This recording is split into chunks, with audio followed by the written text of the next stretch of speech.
안녕하세요. 류창원 세무사입니다. 예, 반갑습니다. 예, 이번 시간에는요, 6.17 부동산 대책과 관련해서 여러 내용들이 있지만, 그 중에서 이제 1인 법인과 관련해서 이제 저랑 같이 살펴볼 건데요. 이제 앞으로는 1인 법인이 좀 힘들어졌습니다. 이유인 즉슨 종부세 때문에 그런데요. 이 종부세 부담이 엄청나게 커졌습니다. 그래서 급기야는 내년이죠. 21년 5월 31일까지, 왜 6월 1일 기준에 이제 종부세 또 맞을 수 있으니까 5월 30일 전까지 아파트 등을, 주택이나 아파트 등을 이제 팔아야 되는 그런 상황까지 오게 됐습니다. 한번 같이 살펴보도록 하겠습니다. 일단 이제 종부세 전에 또 이제 그 법인이 보유한 주택과 관련해서 원래 법인세 내고 그 외에 추가로 10% 내는 그 세금이 있었죠. 그 법인이 보유한 주택이나 비사업용 토지에 대해서는 법인세 내고 추가 10%가 더 있었습니다. 그런데 이제 그게 20%로 그 오른다는 내용이고요. 이거는 이제 21년도 이후 양도하는 분부터 적용한다고 합니다. 그러니까 올해 파는 사람들은 해당은 없지만 21년도 이후에 파는 분들은 이게 해당이 된다는 내용입니다.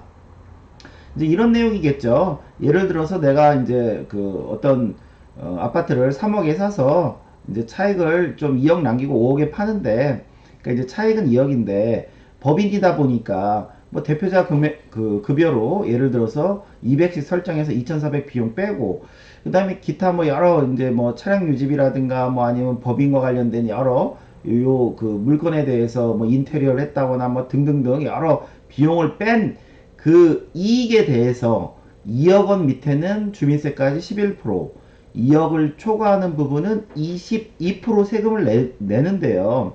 그래서 11% 내면 이제 836만 원만 내면 되는데, 근데 법인이 갖고 있는 주택, 아파트죠. 또 비사업용 토지에 대해서는요, 추가 10%를 더 냅니다. 근데 여기서 조심할 거는 요 비용을 싹 다 제한금액에다가 여기다 추가 10%가 아니라 얼마에 사서 얼마에 팔았냐, 요 2억에 대해서 10%라고 했죠. 요거 좀 조심해야 되겠죠. 그래서 법인세는 안 나오더라도 요 추가 10%는 무조건 세금이 나오는 경우가 있습니다. 예. 내가 요거 조금이라도 남겼다라고 하면요. 근데 요 10%가 어떻게 늘어난다? 20%가 돼서 2천을 낼 것을 이제 4천을 내게 돼 있습니다. 2천을 낼 것을 4천을 내게 돼 있다.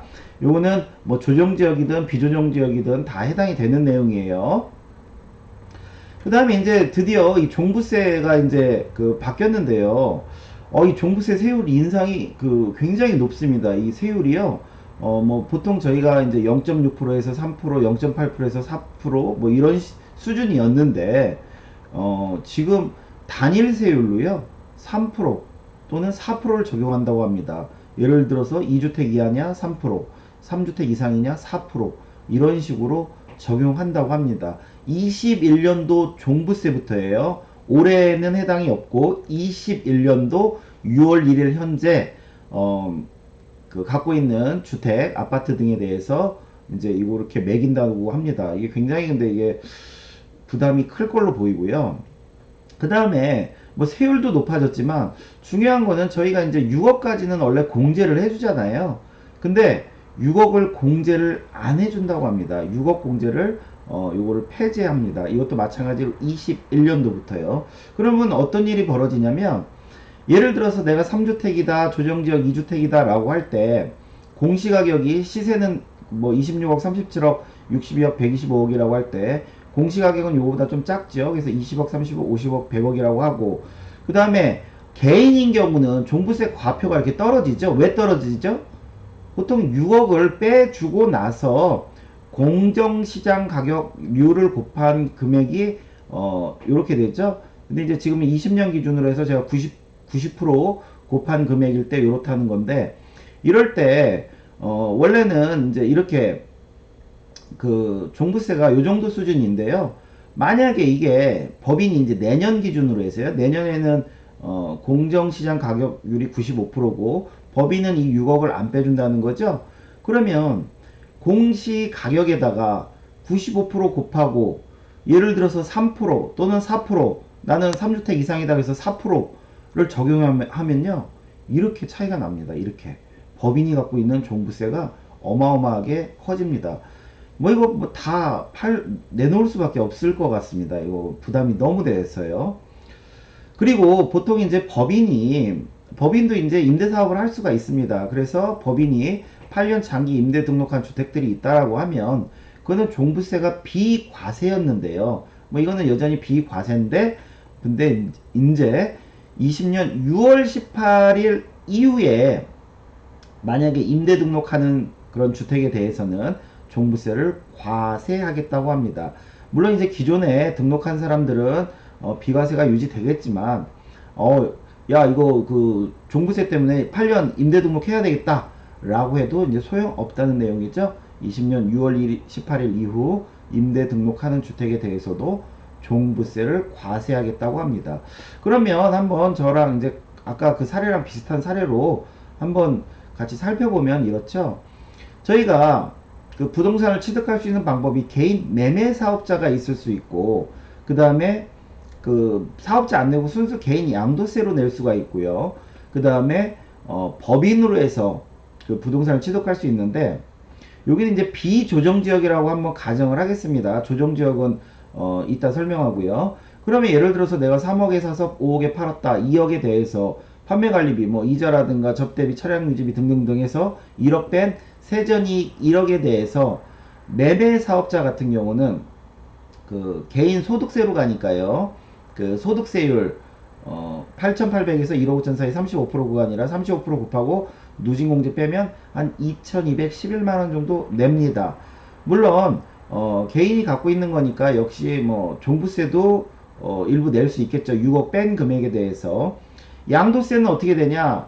양도세는 요 매매사업자랑 틀린 부분이 뭐죠? 요 차이 2억은 똑같지만 양도세 같은 경우는 장기보유공제라는 게 있죠. 일단은 요런 판관비 이런 건 다 못 빼주고 장기보유공제라는 게 있고, 예를 들어서 5년 가정이라고 그러면 10% 2천 빼주고요. 그 다음에 기본공제라는 것도 있고요. 그래서 과표 나오면 요거에 대해서 역시 소득세율, 양도소득세율이죠. 1억 5천에서 3억 사이는 38%가 적용됩니다. 계산하면 한 이렇게 나와요. 그래서 매매사업자보다 개인 순수 양도세로 하는 게 좀 많죠. 이유인즉슨 매매사업자는 이런 게 경비가 인정이 되기 때문에 세금이 좀 주는 거고요. 근데 만약에 이제 법인으로 하면, 법인 같은 경우는 이제 요 대표자 급여, 요 개인 매매 사업자에서 넣을 수 없는 대표자 급여를 넣을 수가 있고요.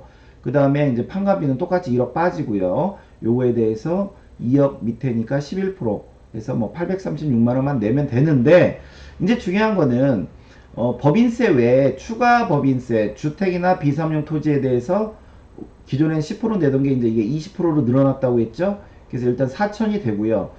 일단은 근데 종부세가 이제 전에는 요게 서로가 비슷했기 때문에, 부담이 비슷했기 때문에 변수가 아니었는데 이제 이게 변수가 됐죠. 그래서 만약에 5억짜리가 공시가격이 4억이다 그러면은 그냥 알기 쉽게 뭐 3% 대상이다 그러면은 1년에 1200이죠. 그래서 총 세금 요 세 가지 세금을 더하면 종부세 1년치만 더하면 6천만 원입니다. 6천만 원 정도 나오고, 만약에 뭐 2년치다 3년치다 가면은 뭐 더 늘어날 수도 있겠죠. 근데 요 세금 말고 사실 더 있죠. 요 이익을 대표자가 가져올 때 또 어떤 배당소득세라든가 아니면은 그 상여 같은 걸로 더 가져오려고 그러면은 또 소득세가 늘어날 수도 있습니다. 그래서 결과적으로는 뭐 세 가지만 놓고 비교하면 대래 개인 비조정 지역 같은 경우는요, 개인 매매 사업자가 더 유리할 수도 있습니다. 물론 뭐 또 경우에 따라서 또 조금씩 차이는 나겠지만, 여하튼 법인은 이 종부세 때문에 집을 대출 껴가지고 여러 채 갖고 있는 법인들은요, 이 종부세 감당 못합니다. 예, 감당 못해요. 그 다음에 만약에 이제 조정 대상 지역이다 그러면, 조정 대상 지역은 개인 매매 사업자나 개인 양도세나 동일하죠. 둘 중에 큰 걸로 가게 돼 있으니까. 그래서 장기 보유 공제 이런 거 없고 그 중과세 대상으로 해서 세금을 계산하면 되는데요. 역시나 마찬가지로 법인으로 하면 세금은 뭐 아까랑 비슷해서 일견 요것만 놓고 보면은 개인 이 중과세 맞는 게 더 커 보일 수도 있지만, 1년치로 따지면 이게 더 커 보일 수도 있지만, 이제 매년 늘어나는 종부세까지 감안하면 되레 법인이 더 부담이 커질 수도 있습니다. 그래서 일단은 이 종부세를 뭐 어떻게 절세할 수 있냐 뭐 많이들 여쭤보시는데요.